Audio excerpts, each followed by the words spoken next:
Muy buenos días, queridos amigos. Bienvenidos al canal Tiempo y Atención, entrando en libertad y saliendo en libertad. Volvemos hoy al viaje del héroe.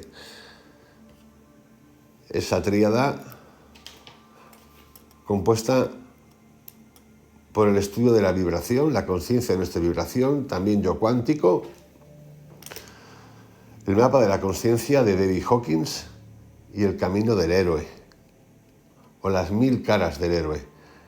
Ese ciclo de 12 pasos que tiene que ver con Joseph Campbell. Todo esto va amparado dentro de la tríada, que es la atención, mejor entendida como la conciencia de mi vibración, de tu vibración, el movimiento de la energía y el silencio. Hoy nos vamos a la ayuda sobrenatural, que se corresponde con el cuarto paso, después del rechazo de la llamada. Sabéis que cogemos un círculo, lo dividimos por la mitad, arriba el mundo ordinario y abajo el mundo especial, y comienza el viaje, que el viaje son muchos viajes durante la vida, en el que tenemos la llamada a la aventura, el rechazo a la llamada, a veces se rechaza la llamada, y ese rechazo está bien porque nos puede también llevar al lugar, el encuentro con un mentor, que es lo que he titulado la ayuda sobrenatural, cruzando el umbral, y aquí ya empezamos a entrar en el mundo especial. Después de cruzar el umbral, vienen las siguientes pruebas, las pruebas aliados y enemigos, que es el 6, el acercamiento, que es el 7, la gran prueba, que es el 8, recompensa, que es el 9, el camino de vuelta, la resurrección del héroe, una persona totalmente nueva, que sigue, por cierto, que sigue. Y aquí ya salimos del mundo especial para volver al mundo ordinario, regresando con el elixir. Y llegamos otra vez al 1. Hoy nos vamos al encuentro con un mentor. La ayuda sobrenatural. Para aquellos que no han rechazado la llamada, el primer encuentro de la jornada del héroe es con una figura protectora, que puede tener muchas formas. Muchas formas. Puede ser una voz, puede ser alguien físico,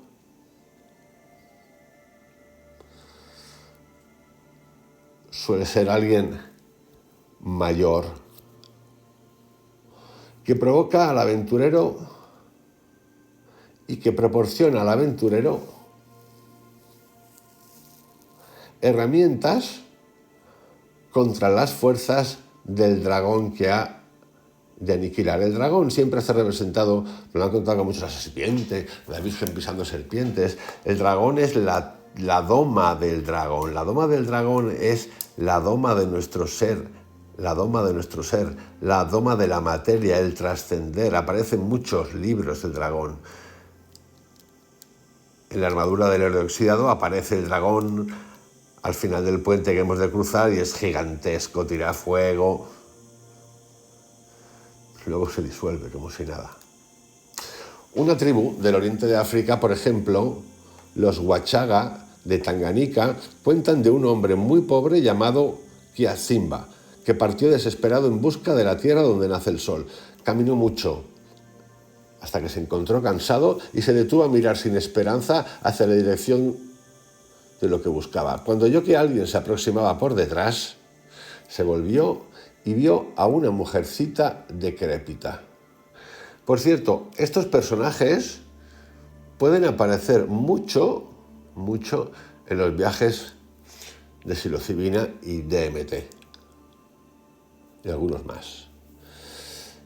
Esta mujercita se acercó y le preguntó qué le pasaba. Cuando se lo hubo dicho, lo envolvió en sus vestiduras y se elevaron en el aire hasta que llegaron al cenit, donde el sol se detiene al mediodía. Entonces, con gran estrépito, un gran grupo de hombres vino hasta ese lugar por el lado oriente, y en medio de ellos venía un jefe resplandeciente, quien, cuando hubo llegado, mató un buey y se sentó a comer con sus acompañantes. La vieja le pidió ayuda para Kiasimba. El jefe bendijo al hombre y lo envió a su casa, y se cuenta que vivió en la prosperidad desde entonces. Esto que acaba de aparecer ahora, este hombre que vino después de con la viejecita levantarlo hacia los cielos, hacia el aire,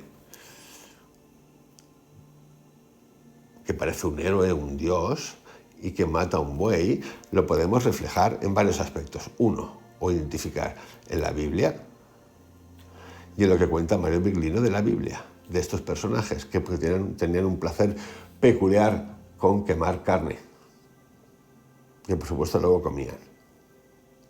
Los que habéis seguido el canal sabéis esa comparación cuál es. Elohim, que es plural, son dioses.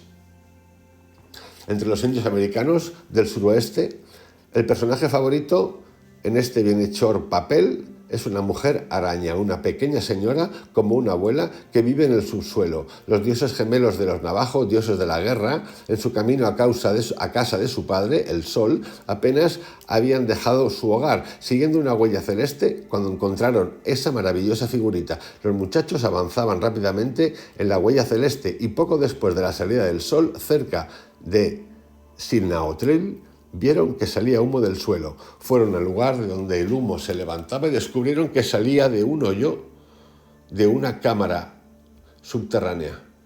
Una escalera negra a fuerza de humo se proyectaba dentro del agujero. Se asomaron a la cámara y vieron a una vieja, la mujer araña, que los miró y dijo: «Bienvenidos, niños, entrad. ¿Quiénes sois y de dónde venís caminando juntos?». Ellos no respondieron, pero bajaron la escalera. Cuando alcanzaron el suelo, ella habló de nuevo preguntando: «¿A dónde vais caminando juntos?». «A ningún lugar en particular», contestaron. «Llegamos aquí porque no teníamos a dónde ir». Ella repitió la pregunta 4 veces y cada vez recibió una respuesta similar. Entonces dijo: «¿Tal vez vais en busca de vuestro padre?». «Sí», contestaron ellos. «Si solo supiéramos el camino de su casa». «Ah», dijo la mujer, «el camino de la casa de vuestro padre, el sol, es largo y peligroso. Muchos monstruos habitan entre aquí y allá, y tal vez, cuando lleguéis, vuestro padre no os reciba con agrado y quizá os castigará por haber ido a visitarlo. Debéis pasar por 4 lugares de peligro: las rocas que aplastan al viajero, las cañas que lo cortan en pedazos, los cactus que lo arañan hasta despedazarlo y las arenas hirvientes que lo ahogan. Pero os daré algo para vencer a vuestros enemigos y preservar vuestras vidas». Les dio un talismán llamado pluma de los dioses extranjeros, que consistía en un arco con 2 plumas vitales prendidas, plumas arrancadas de un águila viva, y otra pluma vital para preservar su existencia. También les enseñó una fórmula mágica que, si era repetida a sus enemigos, aplacaría su cólera. «Inclinad vuestros pies con polen. Inclinad vuestras manos con polen. Inclinad la cabeza con polen, entonces vuestros pies son polen, vuestras manos son polen, vuestro cuerpo es polen, vuestra mente es polen, vuestra voz es polen, la huella es hermosa, quedaos quietos». La viejecita servicial y el hada madrina son personajes familiares al reino de las hadas europeo. En las leyendas cristianas de los santos, ese papel lo representa generalmente la Virgen. La Virgen puede interceder para ganar la merced del Padre. La mujer araña, con su tela, puede dominar los movimientos del sol. El héroe, que llega bajo la protección de la Madre Cósmica, no puede ser dañado. El ovillo de Ariadna devolvió a Teseo sano y salvo de la aventura del laberinto. Esta es la fuerza guía que corre por la obra de Dante en las figuras femeninas de Beatriz y la Virgen, y que aparece en el Fausto de Goethe sucesivamente como Gretchen, Helena de Troya y la Virgen. «Eres vivo manantial de esperanza», reza Dante al final del feliz pasaje a través de los peligros de los 3 mundos. «Eres tan grande, señora, y tanto vales, que todo el que desea alcanzar alguna gracia y no recurre a ti, quiere que su deseo vuele sin alas. Tu benignidad no solo socorre al que te implora, sino que muchas veces se anticipa espontáneamente a la súplica. En ti se reúnen la misericordia, la piedad, la magnificencia y todo cuanto bueno existe en la criatura». Como veis, Joseph Campbell lo cuenta desde un lugar mítico. Voy a mi café. Esto también ocurre en lo cotidiano. Esas pruebas que hemos superado, y muchas veces no sabemos cómo, pero las hemos superado, y de repente, al revisar, dices: hostia, se me ha ocurrido esto, he hecho esto por una intuición inmediata, rápida, milisegundo, que me ha llevado a... Yo creo que todos si revisáis, todos hemos pasado por pruebas de este tipo. Ayudas extras. Yo tengo muchas en mi vida, muchas. Lo que representa esa figura es la fuerza protectora y benigna del destino. La fantasía es la seguridad, la promesa de que la paz del paraíso, que fue primero conocida dentro del vientre materno, no ha de perderse, que sostiene el presente y está en el futuro tanto como en el pasado. Es omega y es alfa. Que aunque la omnipotencia parezca amenazada por los pasajes de los umbrales y despertares a la vida, la fuerza protectora está siempre presente dentro del santuario del corazón, nosotros, y existe en forma inmanente dentro o detrás de las extrañas apariencias del mundo. El individuo tiene que saber y confiar, y los guardianes eternos aparecerán. Después de responder a su propia llamada y de seguir valerosamente las consecuencias que resultan, el héroe se encuentra poseedor de todas las fuerzas del inconsciente. La madre naturaleza misma apoya la poderosa empresa. Y en tanto que el acto del héroe coincide con aquello para lo que su sociedad está preparada, se hallará dirigiendo el gran ritmo de los procesos históricos. Me siento, dijo Napoleón cuando empezó su campaña contra los rusos, empujado hacia un fin que no conozco. Tan pronto como lo alcance, tan pronto como me vuelva innecesario, un átomo será suficiente para destruirme. Hasta entonces, ninguna fuerza humana puede hacer nada contra mí. Nosotros, como humanos, se nos ocurre que cuando revisamos personajes históricos, como este Napoleón, pues podemos decir, uff,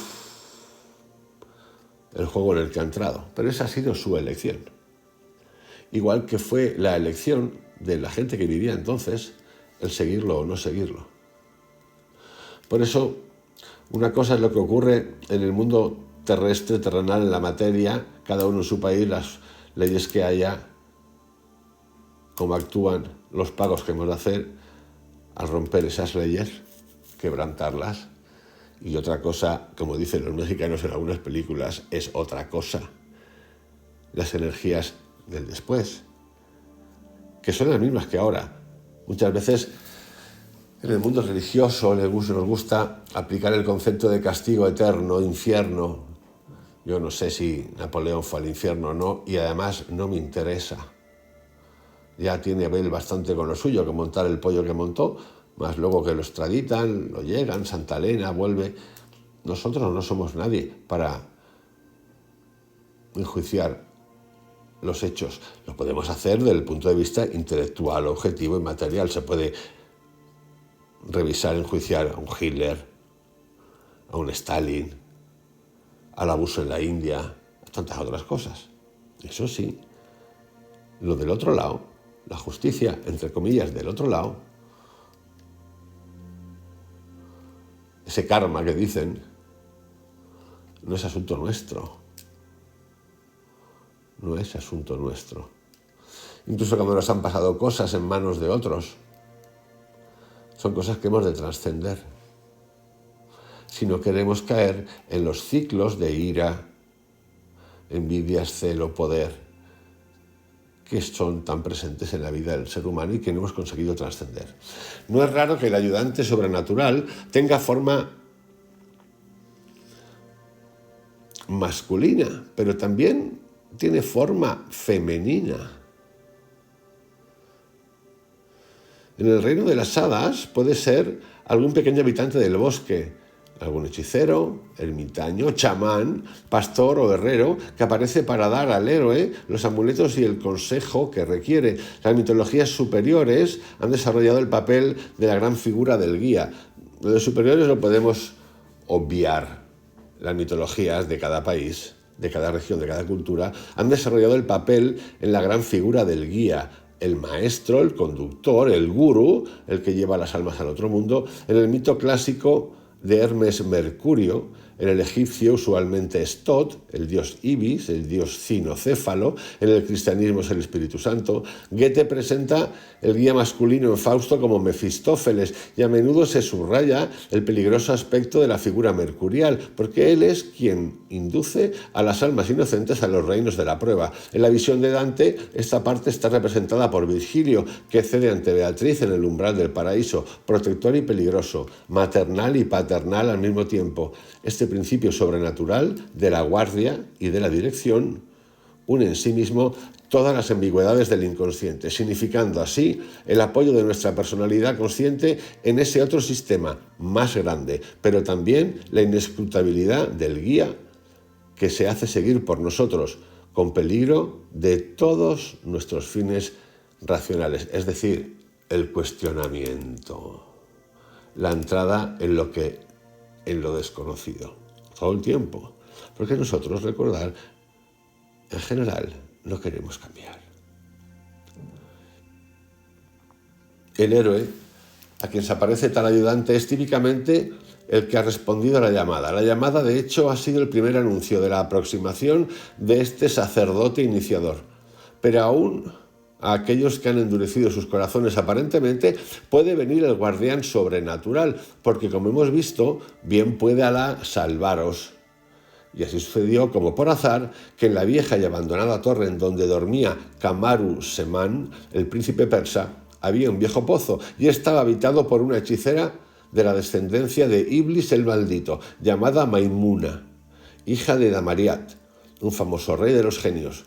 Como Kamaru Semán seguía durmiendo hasta el segundo tercio de la noche, Maimuna salió de la fuente y quiso ir al firmamento, con la intención de escuchar al acecho las conversaciones de los ángeles, pero cuando salió del borde de la fuente y vio que una luz brillaba en la torre, contrariamente a lo que era costumbre, se maravilló, se acercó, atravesó la puerta y vio el lecho donde había una forma humana con velas de cera cerca de su cabeza y un mosquitero extendido a sus pies. Cerró las alas, se acercó a la cama y levantando la cubierta descubrió el rostro de Kamaru Semán y permaneció inmóvil durante una hora de admiración y maravilla, y cuando se recobró exclamó: «Loado sea Alá, que lo creó y que de todos los creadores es el mejor, pues se ha de saber que aquel genio femenino era del número de los genios creyentes, no del de los infieles». De nuevo, los textos antiguos hablan en estos términos, la Biblia, el Corán, infiel. Claro, es como terrible, ¿no? Si tú no crees en lo que cuentan, eres un infiel. Bueno, en este sentido, estos amigos todavía andan un poquito perdidos por ahí, un poquito arrebatados, bastante arrebatados. Pero son estos términos que se utilizan. Por eso hemos de interpretarlos. Porque si nos da la gana de tomarlo esto al pie de la letra, pues tomemos la Biblia al pie de la letra. O Ezequiel, los carros, el fuego, los que venían, Elohim, ¿lo tomamos al pie de la letra o no? Pues claro, tomamos al pie de la letra lo que nos da la gana tomar al pie de la letra. Se prometió que no le haría ningún daño a Kamaru Semán y empezó a preocuparse de que por estar en ese lugar desierto el príncipe fuera asesinado por alguno de sus parientes, los Marid. Se inclinó sobre él y le besó en el medio de los ojos. El medio de los ojos es el tercer ojo, y luego colocó la sábana sobre su rostro. Después abrió sus alas, se remontó en el aire y voló hasta alcanzar el más bajo de los cielos. Ahora bien, como lo quiso la suerte o el destino, la alada ifrita, Maimuna, oyó repentinamente a su lado el ruidoso sacudir de unas alas. Dejándose guiar por el sonido, descubrió que venía de un ifrit llamado Danash. Voló sobre él como un ave de rapiña, y cuando él cayó en la cuenta y la reconoció como Maimuna, la hija del rey de los genios, se aterrorizó. Los músculos de sus costados temblaron y le imploró piedad, pero ella lo obligó a declarar de dónde venía a esta hora de la noche. Él contestó que regresaba de las islas del mar de la China, los imperios del rey Gayur, señor de las islas, de los mares y de los 7 palacios. Tuve ocasión de ver a la hija de ese rey, que es tal que no creó el creador otra igual, y dedicó grandes alabanzas a la princesa Budur. Tiene una nariz afilada como la hoja de una brillante espada, y unas mejillas rubicundas como el vino de púrpura, y una boca cuyos labios son corales y rubíes engarzados, y cuya saliva es más sabrosa que la miel, y apaga con su frescura el fuego de la quemadura y cuya lengua se mueve a impulsos de la inteligencia y siempre dice la palabra discreta. Y para terminar te diré que sus pechos turgentes y erguidos son una tentación para el más acostumbrado a dominar sus sentidos, y dos antebrazos suaves y torneados, como de ellos dijo Al-Walá, el poeta nombrado. Unas muñecas tiene que, si no fuera porque los brazaletes las aprisionan, luego en lluvia de plata se derritieran. El elogio de su belleza continuó, y cuando Maimuna lo hubo escuchado todo, permaneció silenciosa y estupefacta. Darnás describió al poderoso rey, su padre, sus tesoros y los 7 palacios, y también la historia de la negativa al matrimonio de su hija. Y yo, reina mía, continuó el efrit, dirigiéndose a su amiga, voy a verla todas las noches y me extasío contemplando su hermosura y la beso entre sus ojos con mucha ternura, en tanto ella duerme sin inquietud alguna. Y tanto la amo que no le hago el menor daño. Expresó su deseo de que Maimuna fuera con él a China y admirara la belleza, la hermosura, la estatura y la perfección de las proporciones de la princesa. Y después que la hayas visto, podrás, si lo merezco, imponerme el castigo por haberte engañado y declararme cautivo. Que yo todo lo dejo a tu albedrío. A Maimuna le indignaba que alguien se atreviera a celebrar a cualquier criatura del mundo después de que ella había mirado a Camaruz-Semán. Gritó, se rió de Danash y escupió su rostro. Pues yo esta noche he visto a un joven que, si a verlo llegaras, te daría un patatús y te harías la boca agua. Entonces ella lo describió, Danash. Se mostró incrédulo de que alguien pudiera ser más hermoso que la princesa Budur, y Maimuna le ordenó que viniera con ella y mirara. Oír es obedecer. Vamos, pues, accedió Danash. Descendieron y entraron en el salón. Maimuna puso a Danash junto a la cama y, estirando la mano, estiró la colcha de seda del rostro de Camaruz-Semán. Su rostro alumbraba, relucía, reflejaba y brillaba como el sol naciente. Ella lo miró por un momento, luego se volvió a Danash y dijo, míralo, maldito, y no seas loco rematado, que yo soy hembra y por él he perdido la cabeza. Por Alá, mi señora, que tenías razón en tus lisonjas, pero hay que hacer cuenta también de otra cosa, y es que existe diferencia entre los varones y las hembras. Por Alá, que tu amado, es el que de todas las criaturas más se asemeja a mi adorada en punto a hermosura y perfección y belleza consumada, y que el uno y la otra son tal para cual, y se diría que entre ambos toda la belleza del mundo se halla repartida. La luz se convirtió en tinieblas a los ojos de Maimuna cuando oyó aquellas palabras y le azotó a Danash la cara con las alas, con tal fuerza que por poco acaba con él.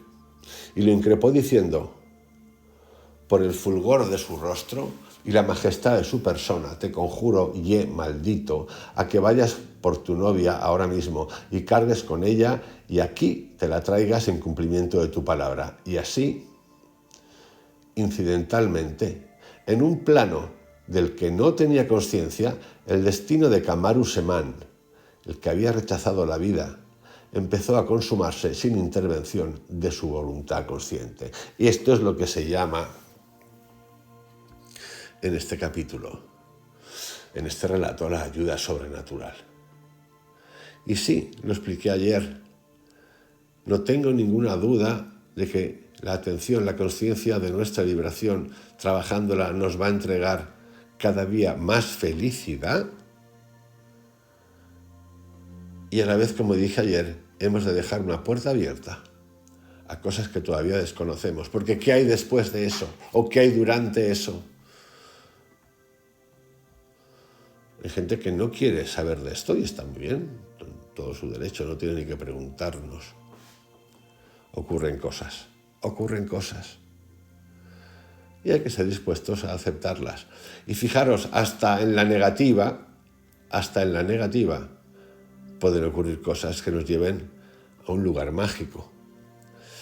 Aquí nos detenemos para ya prepararnos para el siguiente paso, que es el cruce del primer umbral.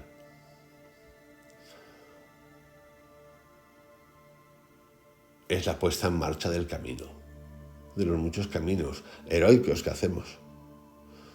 Cuando te has recuperado una enfermedad es un camino heroico.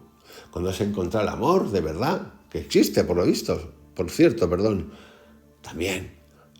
Cuando has encontrado un trabajo que te gusta muchísimo, también. Cuando has ido a ese país que querías ir, también. También. Y es que todo está bien, amigos, todo está bien. Lo único que tenemos que tener en la cabecita es la atención, la conciencia de nuestra vibración. Todo está bien, campeones. Todo lo material está bien. Todo lo que te quieras comprar y te puedas comprar está bien. Solo prestemos atención a la conciencia de nuestra vibración. Nada más y nada menos. Os envío un abrazo, que tengáis un excelente día. Os dejo con lo sobrenatural. Mañana a pasar la puertita. Chao.